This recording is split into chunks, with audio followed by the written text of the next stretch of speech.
right, welcome back everyone to Talk 122 with your superintendent. I'm Dr. Terrell Yarbrough.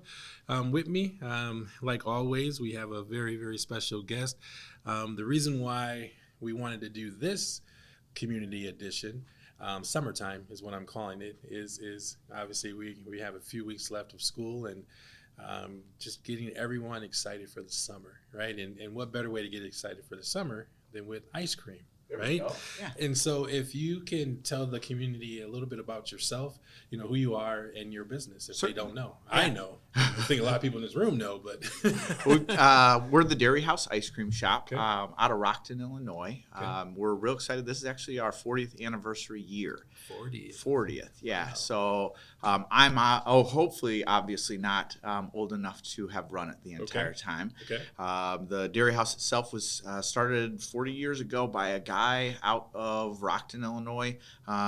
There's a company, Taylor Freezer, is a big soft serve ice cream manufacturer all around the world. Mm-hmm. All of those machines, whether it's at a McDonald's or an ice cream shop like mine, they're made right in Rockton, Illinois. Okay. And Chuck Gilbert started it as a way to kind of showcase the Taylor Freezer merchandise, and then it just kind of spun out of control. His ice cream shop got real popular. He sold it to his manager at the time. Okay. Charlene had it for about 3 or 4 years, and then sold it to my mom. Gotcha. And my mom took it over then. This would have been 96, would have been her first year. Okay. I was 14. My little sister was 12. Okay. And my goodness sakes, we were in heaven getting to work at an ice cream shop at a little age. Phenomenal. Yeah, so we grew up throughout the business, and now 40 years later, I'm scooping, running, all sorts of it, yeah. Okay, well, thank you for all of that, and I hear your mom is a phenomenal lady, so I'm glad she laid that foundation, and obviously she got you guys involved in it as well. For sure. So thank you for that. So I want to take it a little bit, behind the scenes, right? I mean, because everyone sees the long lines at Dairyhaus, and they get their ice cream, and obviously they leave excited, and and all of those things. But take us behind the curtain a little bit, just to get all of that set up, like a typical day, like to start with. I like to say right now, I almost feel that we are the smallest ice cream shop pushing out the most ice cream in the whole wide world right now. Okay. Our shop itself, you see that tiny building is where all the ice cream gets made, whether it goes to our grocery stores, whether it goes to Clemar, Breedem, or it's scooped right there in the shop. Okay. So the shop actually starts right around 5 a.m. An individual rolls in there and begins the whole ice cream making process. So they're taking the cream, and maybe they're using Rockford Roasting Company coffee that day, and assembling all of those ingredients. So all made on site. Right on site, yeah. Whether it's the grocery store quarts with swirls of caramel in them, or the items that we scoop right in shop too. Okay. We are now operating, ice cream is being made about 17 hours per day. Wow. So it starts at 5 and usually ends right around 8 or 9 o'clock at night. And it's a huge process. We've got 2 individuals, the A staff and then the B staff comes in and just makes ice cream all day. Okay. Then usually right around 11, we pop the door, and we've gotten all of our ice creams ready for that particular day, decided what we're going to be serving, and open up those windows and start serving it. And that's really like the making and the behind the scenes is a lot of fun. The joy that I get is working with my team and working with the community. So seeing those long lines and seeing the 4-year-old or 5-year-old, the first time they're going to interact with maybe a customer service representative, that's at the Dairyhaus. And how exciting is that they get to come up and have that interaction with us on our team. Awesome. And we talk a lot about us putting our fingerprint, our thumbprint on our community, and it's a pretty rewarding spot to be able to do that sort of thing. Yeah, and you mentioned the customer service piece, and I know firsthand that you all have built teachers that have come out of the Dairyhaus, right? I mean, some at Harlem, right? I won't even speak of the other districts. I just know Harlem firsthand. We got some great Harlem teachers, for sure. And so that's huge, right? And so when you're a staple of the community, like you have been for so many years, and you've had so many young adults come through there and then go on and become, educators and, other careers as well. I want to talk a little bit about your sister, because I hear she instead of going the ice cream route, she's gone a different route. So if you want to talk about that a little bit. Yeah, for sure. First, just to kind of talk about those kids that come Absolutely. through our organization. It's so rewarding to see these people kind of, again, put their thumbprint on our community within our shop. And then they'll go away to college. They'll go to a school somewhere. And then for one reason or another, their heart is still within our community. Yeah. And there have been a few of our team members come back to the area and teach here or within the other districts locally.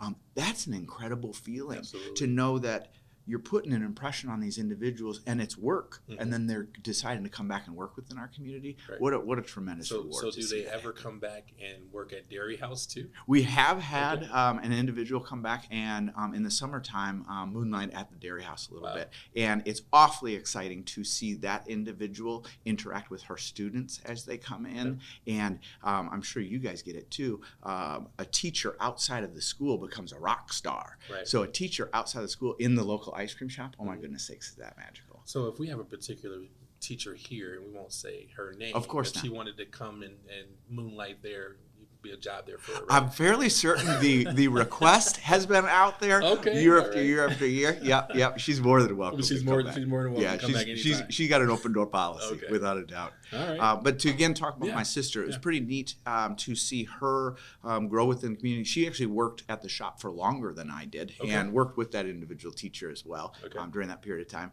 And Kelly was just absolutely incredible within school. She went to Indiana University, developed a math degree, which was, if you're talking about ice cream and then into governmental, she found that train, and has worked within the United States Department of Homeland Security for, I don't know, it's going on 10 years now. And we were real excited. She just had a summit here in Chicago where contractors from all across the world came to Chicago to go to the federal building. She was up there speaking to her whole group, and then during their little break, Dairyhaus got to break in, and we served those individuals some ice cream. So it was real neat to kind of tie that back into my little sister's growing up time too.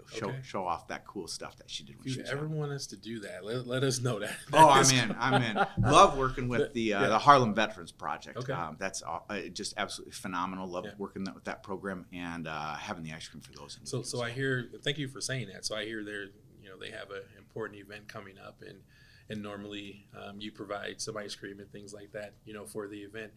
So talk a little bit about that partnership and how it started. The unnamed teacher got us in touch with the Harlem Veteran Project. She was focusing on that, as well as Mr. Stange as well. In that Harlem Veterans Project. And now, as soon as you said Mr. Stange, we can just go ahead and say, Kira Noonan. Right? Ms. Noonan as well. I figure we're throwing the both of them. We might as well just because most of the kids who are going to watch this episode have now put that together. I would hope so. Fantastic. So Ms. Noonan working throughout the ice cream shop for so many years, and just, again, putting her thumbprint on our community and on our ice cream shop. When they introduced me into the Harlem Veterans Project, it was just a no-brainer. I think there's different things within our community that give me goosebumps, and I think the Harlem Veterans Project takes that idea of preserving these war veterans' stories just to that next level. Right. And I think you end up, you put your thumbprint on the community with the individual, but and also how the story radiates. And we're able to capture those stories, and I think it's incredible that it goes to the Library of Congress. And I think it's that passion that those two individuals have put into it have made it so much more than a school project or something like that. So I'm very proud to be involved with that, and excited that we get to bring some ice cream to those individuals supporting them. Absolutely. Yeah, I would agree with you, on all of that. And so let's have a little bit of fun. Yeah. Right? I'm down with fun. So all the years that you've been doing this and been involved with the business, your favorite ice cream flavor? Oh, my. So your go-to, the owner of Dairyhaus, your go-to. My go-to, I joke, is whatever's in the freezer at that point. Okay. But there are two that have been around since I was a little kid. Okay. Mounds Bar is a coconut ice cream with shaved coconut and chocolate chips, and then cherry almond. Cherry almond does not have any nuts in it. It's an almond extract ice cream, kind of like an almond cookie, and then it's got cherry pie swirling swirled throughout. Okay. Those are two of my absolute favorites. Okay. A lot of people follow up this question with what's the most scooped? Okay. Do you have a guess? The most scoop. Yeah. Vanilla. There you go. There you go. A lot of people actually don't hit that one. Okay. And it's the milkshakes and the sundaes, without a doubt. Okay. We scoop that one most. And I said that because every time I come, I get 2 scoops of vanilla ice cream in your waffle cone. It's so classic. that's that hits home for me. Well, I appreciate it, Dr. Yarbrough. Thank you. No, not a problem. And one of the things I wanted to share too with the community, and one of the reasons why I really wanted to get you on the podcast and talking about all the wonderful things that you do in the Dairyhaus for our community, is that my daughter, she made last year for Father's Day, she made these coupons. Get a free faux laundry or whatever, and one of the coupons said get a free scoop of ice cream. And so I get this coupon and I bring it, and you're at the window and you're working, and she has the money and she's going to pay for it. But I hand you the coupon and you say no, and you just take the coupon. And I thought that was just, and she's like, wow. And I'm like, yeah, but you know what? I'm going to put this in the drawer and bring it out later for you.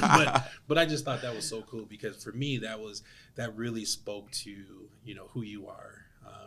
Just a small gesture like that spoke to who you are, and particularly community and with our kids, because that just warmed her heart. And she was like, yeah, cool. You got that ice cream on me, Dad. There we go. That was fine. I love it. So really appreciate that. And so last question I have for you is, and we say this, and usually it's for someone within the district, right? Mm-hmm. But you have a lot of connections, and I'm sure a lot of people that you know.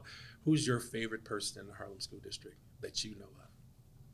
I have to go back to Kira Noonan. Okay. Not Nick Stange. I've had a longer relationship with Kira. Okay. And she was the one that introduced me to Nick Stange. So okay. we'll rope them both in there. So you go with Kira first. Yeah. Nick kind of has to warm up on you. It takes a minute, because I like Nick too. Oh, I love him too, and he's gotten a fair share of big hugs from me. That's for sure. That's cool. All right. So then the last thing, if there's anything that you would like to share, that's the camera, with the community, as far as what we talked about here, and then just anything that you would like for maybe a student who may see this and they want to get into this type of career, right? Because it's more than just scooping ice cream, right? Mm-hmm. I mean, it's an actual business, and that you have expanded once you have taken over into grocery stores and things like that. So for a kid that wants to get into this type of career, what would you suggest? First, develop your own personal passions. You got to get excited about some things, so that when you are doing the things that really grind out and you're having to work day after day, and there are going to be days, whatever career path you choose, that you're not going to want to be doing it. Gotcha. But those things that keep you passionate on the outside really help then your focus on the inside too. I've also then found that chasing those passions, I'm able to pull them into the business. So for instance, I was an English major in college. Okay. I loved photography throughout my entire life, and I'm a big woodworker.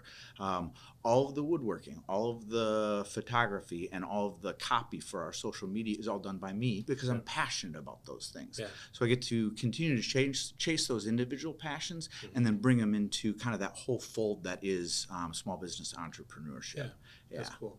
And now that you remind me of that, and that's the one thing I do miss with the current model of how Dairyhaus is, where you can't go inside, or you don't go inside anymore. Yeah. Like just seeing the pictures of all the individuals who had worked at Dairyhaus, like, all the years, previous, and that just always warmed my heart. And I used to always try to find Kira, like 1, 2, 3, 4, how many 5, are she up there? Right? Yeah, but anyway, so thank you for that, and I appreciate it. And so the last thing that we have people do is take a shot on the ESPN. I've seen this, and I'm excited I'm excited to do it. Oh, so embarrassing! Well, you got to try it one more time. Couldn't even have stepped up to the line right there. I was nervous I was going to overshoot. Now we're going to shoot hard. Oh, there we go. There we go. Thank you. See, hey, persistence, right? It's persistence. Yeah. We all and take your second chance if you get that shot. There you go. I appreciate that. So again, thank you for coming on and spending some time with us, and Summer. It's almost summertime. Oh, it is. Get your double scoop. That's where it's I at. can hear that Will Smith song in my head right now. All right. Well, thank you again, everyone, for tuning in to Talk 122 with your superintendent. Again, thank you for being on with us and getting us excited for the summer. And like always, hope you guys continue to tune in. And I am Harlem. You are Harlem. We are Harlem. Take care, everyone.